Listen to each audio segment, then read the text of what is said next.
Maganda ang gising ni Samantha. Bakit hindi? Iyon ang simula ng isang buhay na matagal na niyang pinapantasya lang. Parang imposibleng masira ang kanyang araw. Kahit pa ang matinding traffic sa EDSA na sumalubong sa kanya dahil tinanghali siya ng bangon. Late siya. Iyon ang isa sa madalang na pagkakataong nahuli siya sa opisina. Kaya niya ipagmalaki sa kahit na sino na masipag siya. Kahit mataas ang posisyon at kahit maluwag sa kanya ang boss, hindi siya nagpapahuli. Wala ring makapagsasabing kaya lang siya nabigyan ng ganong posisyon ay dahil kaibigan niya ang boss. Nag-time in siya na kalahating oras na nahuli sa araw-araw ni schedule. Umakyat na siya sa executive floor at nakita sa kanyang mesa si Franco. Nakaupo ito roon at mukhang naghihintay sa kanya. "You're so late, miss. I'm going to have to write a memo." Nakataas sa mukha nitong sabi kahit pigil ang ngiti. "Okay, boss. Would you like me to drop that memo for you?" "Please do. Grab a pen. I will dictate what you need to write, miss." "Sure." Nakalapit na siya sa lalaki. Inabot nito ang kanyang baga. Ipinatong sa mesa. Pagkatapos ay pinaikot ang mga binti sa kanya. Saka siya kinabig palapit. Anong bilis ang tibok na kanyang puso. She was still shy, even if they had already made love. Tuwing maaalala niya ang nangyari, bumabalik ang lahat ng pakiramdam sa kanyang sistema.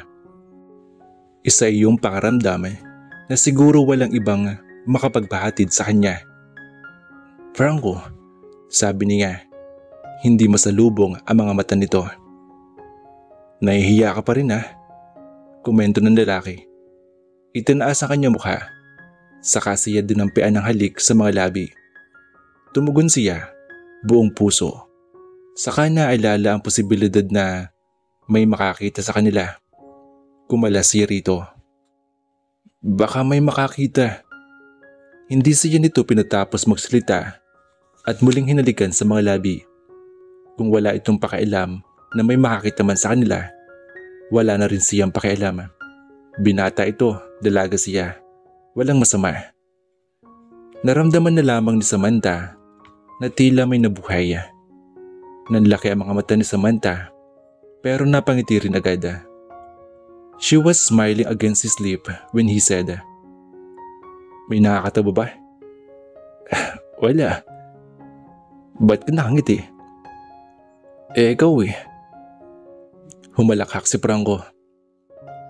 "I hope that's not what you find funny." "Not at all. I find it interesting." "Ikaw talaga ha, napaka-naughty mo rin." Muli siya nitong hinalikan. Hindi pa nagtagal ay buhat-buhat na siya papasok sa opisina. Salamat at walang ibang tao sa gawing iyon. He locked the door and pinned her against it, kissing her with so much passion. Naging mainit din ang kanyang pagtugon hanggang sa naging mapanghanap ang kamay nito. Dinala siya nito sa mesa at inupuroon. Panay-anas ako mawala sa mga labi ni Samantha. Hinalikan siya ni Franco sa mga labi at yumakap sa kanya. Napakabilis ng tibok na kanyang puso. Kanyang puso ba iyon o ang sa lalaki? Bago pa niya matukoy kung kanino, ay mayroon ang kumatok sa pinto. Napamura na lamang si Franco. "Sir!" Anang boses mula sa labas.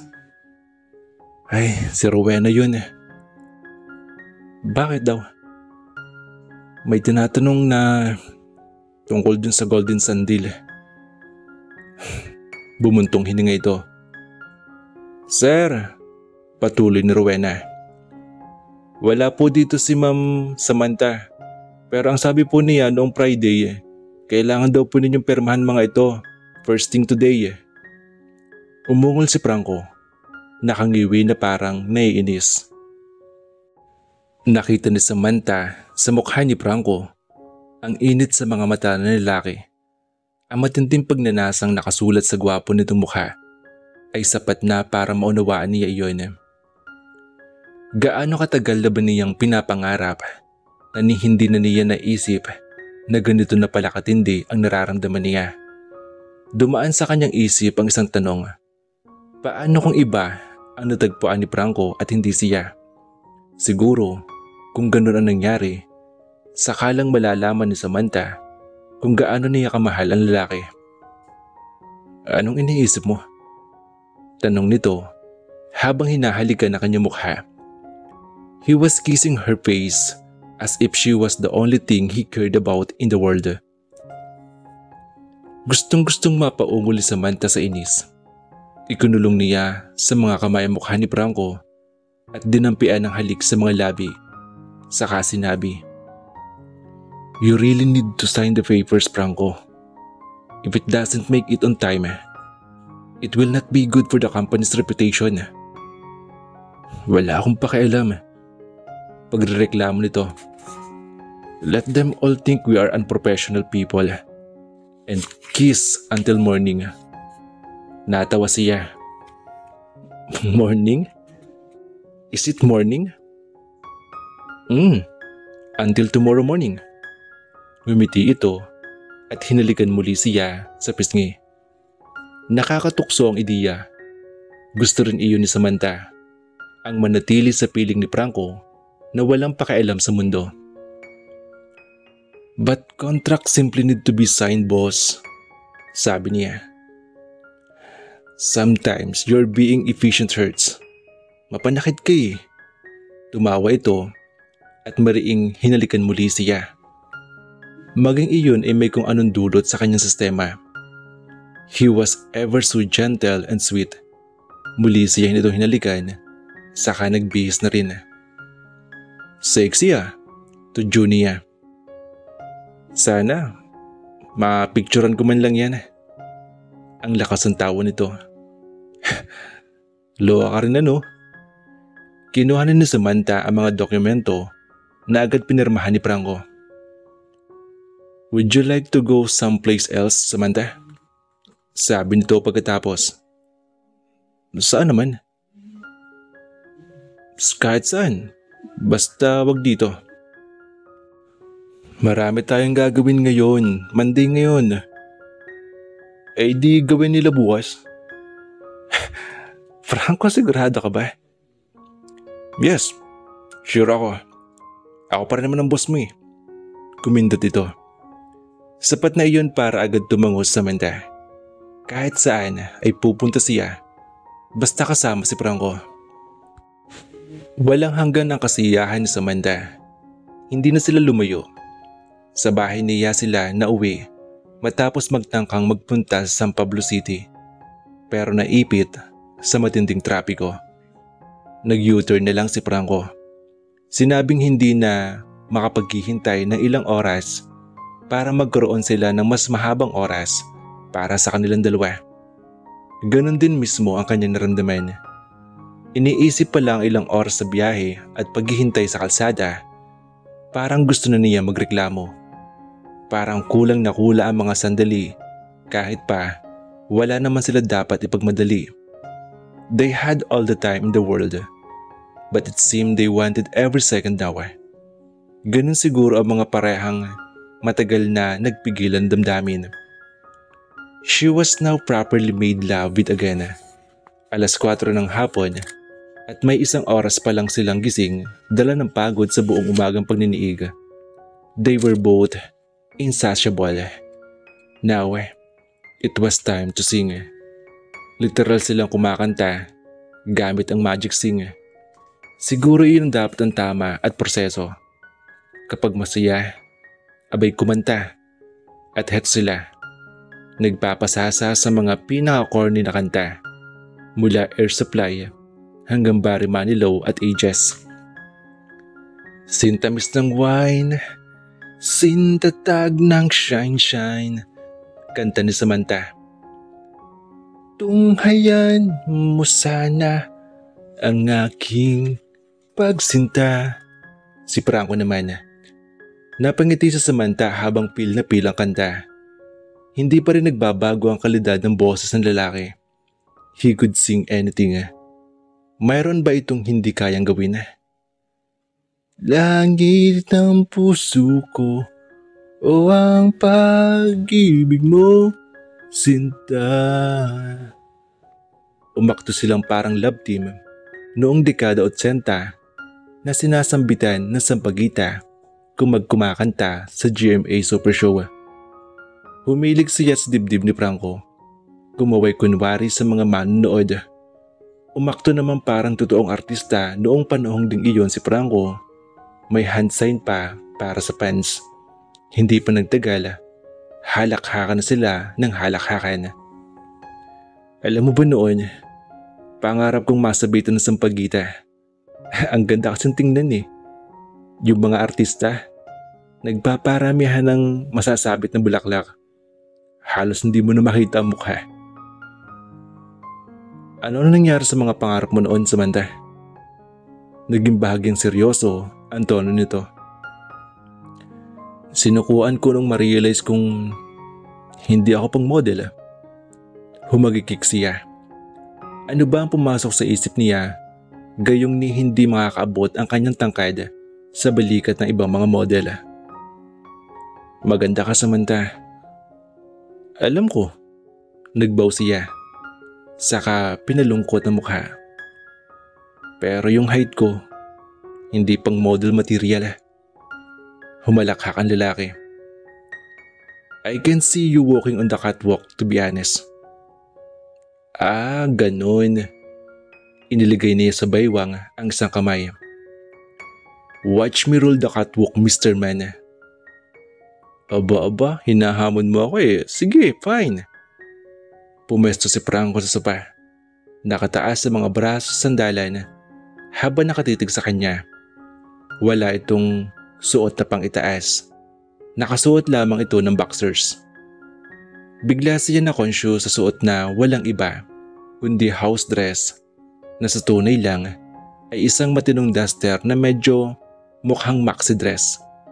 At ang audience niya ay iyon lang ang suot. Unfair. Tumalili siya papasok sa silid. Hoy! Habol at tawag ng lalaki. Saglit, babalik ako, sabi niya. Saka nagmamadali naghanap ng may susuot. Natukso siyang gamitin ang isang Victoria's Secret lingerie na matagal lang nabili pero hindi kailanman nagamit. Kulay pula iyon, lacy at sexy. Nagsuot siya ng stilettos. At saka nag-apply ng lipstick. Pwede bang mag-play ka ng music para sa catwalk? Nagsalang naman ng CD si Franco. Marahang binuksan ni Samantha ang pinto at sumilip. Ngiting-ngiti ang lalaki. Well, naghihintay ako. Fine. Nagsimula siya maglakad patungo rito. Tulad ng mga modelo na nakikita sa TV, matagal na nang nilimot ang ganung pangarap. Kahit pa madalas siyang manood ng mga fashion show. Siguro hindi niya talaga ginusto maging modelo. Hindi niya ginusto maging artista. Hindi niya totoong ginusto ang kahit na anong propesyon na may kinalaman sa showbiz. Nagkataon lang na noong mga panahong iyon, ang nangunguna sa kanyang isip ay ang pagkita ng pera at ang mga iyon na naisip niyang paraan para mabilis na umasenso sa buhay.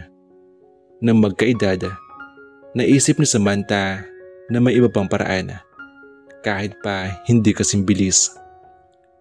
Her dream had become more realistic at ngayon parang lahat ng kanyang pangarap ay narito na. Nakatingin sa kanya si Franco. Para bang hindi makapaniwala sa nakita. Ang boxer short nito ay bigla rin nagkaroon ng komosyon. Bigla siyang napabungis-ngis. Hoy Franco, ano yan? What? Yumuko ito, tumingin sa pagitan ng mga hita. Ito. Huwag mo nang pansinin. Ito lang yung paraan ko na nagugustuhan ko yung nakikita ko. Sabi mo hindi mo ako nakikita na maging model. Totoo yun. But only because models seem so artificial to me. Without soul, their eyes blank. You are never going to be like them. Nag-blush siya. Ikaw prango ha. Tsaka yan oh. Ba? Ano yan? Wala, halika nga rito. Marahang naglakad si Samantha palapit kay Franco. Sa pagkakataong iyon, hindi na siya umaktong modelo. She was excited for him again that it was almost impossible to think about anything else. Hindi ba no overdoing natin to Franco? Overdoing ang alin? Ito? Walang ganun. Sa puntong iyon ay nakalapit na siya sa lalaki. Hinawakan nito ang kanyang kamay. Saka siya hinigit. Napahawak siya sa mga balikat nito. Ang kanilang mga matawan ay nagkikiskisan. Is this normal at all, Franco? Dumaan na sa kanyang isip ang tanong kanina. Base sa pagkakaalam niya, hindi ganito kadalas magniig ang isang pareha. Or maybe she was wrong. Ano nga ba ang kanyang alam doon?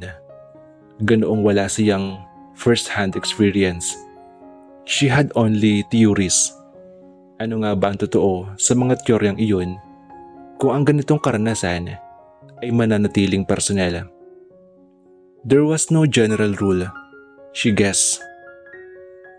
So sa palagay mo, abnormal ginagawa natin to? Kunot noo na tanong nito. Sabihin mo nga. Well, na-curious lang akong malaman na kung gaano kadalas ang couples na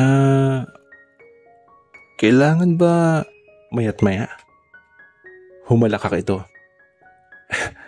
I don't know. Pero may sasabihin ako sa yung secret. Hinapit siya nito, saka bumulong sa kanyang tenga. It was as if he was tempting her with every movement that he made. Mainit ang mga labi nito sa kanyang tenga. I have never made love like this before. I have never felt this strong passion before. Can you blame me if I don't ever want to leave this place? Kiss me. Agad na tumalima ang lalaki. Soon, they were both moving so fast, as if they did not have enough time, and the world was coming to an end. They move in synchronize, aim only to please each other. Pagkatapos niyang maramdaman ang lahat, ay mahigpit siyang yumakap dito. Ramdam ni Samantha ang higpit din ng pagyakap ni Franco. Iisa na ang tibok na kanilang mga puso. This was the stuff dreams were made of, and she was living it. Isang bahagi ng kanyang sistema ang hindi pa rin makapaniwala. Ganun pala kapag matagal na pinapangarap ang isang bagay at bigla iyon nagkatotoo. Mayroon pa ring naiiwang pakiramdam na parang napakahirap maniwala.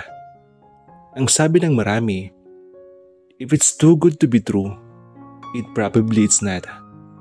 Ang mga nagsabi niyon ay hindi siguro nakaranas ng kagaya ng kanyang naranasan.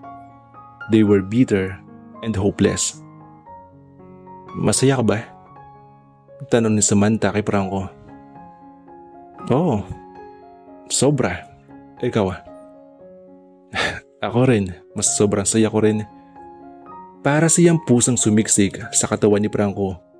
Naghahanap ng init. Warm after that hot action. It was well provided for. Maya-maya, inayos nito ang pwesto nila sa couch. Ang kanyang likod ay nasa dibdib nito. Hindi siya pinakawalan at dinantay ang binti sa kanya. Nakatulog na si Samantha sa ganung posisyon at naalimpungatan na madilim na sa paligid. Maliban sa malamlam na ilaw mula sa kusina, may mabangong amoy din na nagmumula roon. Napangiti siya at tahimik na bumangon. Isinuot niya ang damit, saka pumunta sa kusina. Naroon si Franco, suot ang boxer short at isang oversized tee niya na mayroong teddy bear sa gitna. Muntik na siyang matawa. Tinakpan ng kamay ang bibig. Hindi siya nito napansin dahil may kausap sa phone. Ang panganay na anak ang kausap. Pero hindi niya maintindihan ang pinag-uusapan dahil magkahalong English, Tagalog, Cebuano ang salita ng mag-ama. Natuto mag-Cebuano ang lalaki dahil na rin sa matagal na pagtira sa Cebu. Ang mga anak nito ay natural na marunong din ng ganong salita. Napakanot-noo si Samantha nang marinig ang pangalan ni Laura na nabanggit. Sa mga mumunting salitang naiintindihan niya sa usapan ng dalawa, para ang usapan ay magkakaroon ng party at kasama si Laura. Bigla siyang kinabahan. Halos wala siyang alam pagdating sa relasyon ni Franco at sa mga anak dahil para sadyang ginawa nitong pribado ang mga bagay na iyon na naiintindihan niya. Nang matapos makapag-usap, ay nagpatuloy ito sa pagluluto. "Everything okay?" tanong niya. "Hey, gising ka na pala. Good evening." Napangiti si Samantha. "Good evening. Sinong kausap mo?" "Yung daughter one ko." And finally, daughter two's period came and she wants to celebrate. Nag-aalangan man ay nagtanong siya. "And she invited Laura?" Yes." Bahagyang kumunot ang noo ni Franco. "Is there anything wrong?" Wala naman. It's just a little weird, that's all." Nagipit ng balikat ang lalaki. "Ano naman ang weird tungkol dun?" "Ex mo kasi siya eh. Hindi nanay ng mga anak mo. Pero siya invited sa selebrasyon." "Samantha, first of all, it's a fake celebration na hindi ko alam na may ganyang okasyon na dapat i-celebrate eh. Natawa ito. Pangalawa, madalas talagang yayain ng mga bata si Laura. Close sila kay Laura. Siguro hindi lang ako sanay na makarinig ng ganyan. Wala akong kakilalang close pa rin sa ex eh." "It happens, Samantha. Si Laura ang kasama ko habang lumalaki mga bata. Jody was busy with her own career then." "Hindi siya nagalit kay Laura?" "Nagalit. Hindi sila nagpapansinan at nung una nag-iinisan." "So ano nangyari?" "Strict si Jody, hindi ba? Ayaw niya na nalilita mga bata sa pag-uwi. Ang gagawin ni Laura, gagawa ng paraan para malita mga bata." Tumawa uli si Franco. "I don't know. They will never get along, I suppose." Tumango si Samantha. Kahit napansin ang fondness na nakita sa mga mata ni Franco. Normal ba talaga iyon? "Huwag mo sabihin na nagseselos ka." Ako? Hindi kaya. Pero sa totoo, nagseselos siya. Siguro nga, mababaw kasi siyang tao. Sabihin ng hindi nakakaunawa at hindi matanggap iyon. Pero may gusto siyang maliwanagan. Naiisip mo pa rin ba siya hanggang ngayon?" Tumingin ito sa kanya. "Sometimes. Natural siguro." "Mahal mo ba siya?" "No." "Do you still want to spend time with her?" "Oo naman, bakit hindi?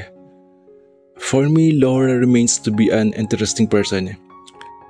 Our relationship will never work out. Marami kang mga ugaling hindi compatible. Pero ang mga gandang bagay na nakita ko sa kanya, nandun pa rin naman. Hindi naman siya masamang tao. I suppose if the partner turned out to be a bad person, then that will make that relationship terrible. Iyon siguro ang magiging dahilan sa iba para hindi na uli magkikita. makipagkita sa dating girlfriend. It wasn't like that with me and her. Madaling intindihin kung tutuusin. Pero sa ibang bahagi ng isip ni Samantha ay hindi niya iyon lubos na maintindihan. Minsan sa buhay ng isang tao, nagmahal ito at nasira ang relasyon sa minahal. Shouldn't there still be something there somehow? At kung sakaling wala na at mauwi sa pagkakaibigan ang lahat, bakit parang ang dating relasyon ni Franco at Laura ay isang bagay na pwede pang dugtungan? O ganun lang ba talaga ang nararamdaman ng isang nagseselos? Gusto pa rin makasama ni Franco si Laura. Normal ba yun? Nagdesisyon si Samantha na huwag nang palilimin pa mga bagay na klaro naman kung tutuusin. Wala na namamagitan sa dalawa. Nagkataon lang na hindi naghiwalay ang mga ito na magkaaway, kaya magkasundo pa rin hanggang ngayon. Of course, Laura loved the girls. Parang anak na rin nito ang mga iyon kung lumaki rin kasama ang babae. Normal ang lahat. Siguro isang madamot na bahagi lang talaga ni Samantha ang sadyang gustong saklawan ang mga bagay na hindi tama saklawan. May pinagsamahan din sila ni Franco na hindi maaaring mapasok ni Laura. May mga bagay sa pagitan ng dalawa na hindi rin niya pwedeng kunin. Ganon din naman sa pagitan na Franco at Jody. Nagkataon lang na hindi siya nagsaselos kay Jody, pero iba pagdating kay Laura. Siguro dahil kay Jody ay may anak si Franco, kay Laura ay wala. Minsan ang feelings ay hindi maintindihan talaga. She must learn to adapt and not to be greedy. Okay ka lang ba? Tanong ng lalaki. Sabihin mo nga sa akin na mahal mo ako. Samantha, mahal kita. Mahal na mahal kita. Yun lang, at okay na sa kanya ang lahat. Yun lang gusto niyang marinig. Pakaramdam niya ay siya lang ang babaeng mahal ni Franco at wala nang iba kahit ano pa ang mangyari.